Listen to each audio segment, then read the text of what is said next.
La spécialité du fonds de l'IDEO au Caire, c'est les sources de la culture arabo-musulmane, c'est-à-dire tous les ouvrages écrits en arabe entre le 7e et le 17e siècle. C'est le premier millénaire de l'Hégire. Il y a eu un transfert de compétences extrêmement important qui s'est fait entre la BNF et l'IDEO dans le domaine de la numérisation, mise en ligne, description des œuvres.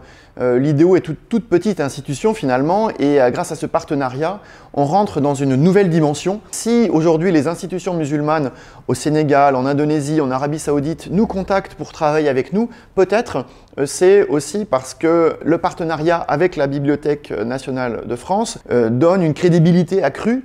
Mettre des milliers d'ouvrages sur Internet, c'est très facile et tout le monde le fait. L'enjeu n'est pas uniquement un enjeu de numérisation, mais un enjeu aussi de description des collections, de métadonnées, de catalogage, pour que les ouvrages soient accessibles de manière plus précise.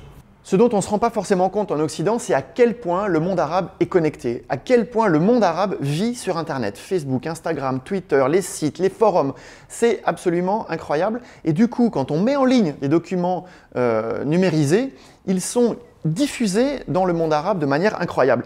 Par exemple, grâce au site Bibliothèque d'Orient, on retrouve cet ouvrage numérisé par l'IDEO, qui est un commentaire poétique de Ahmed Shawqi sur des louanges aux prophètes, un ouvrage classique, sur le compte Instagram d'un acteur égyptien hyper connu qui a des milliers de followers et qui lit ces ouvrages et qui les partage.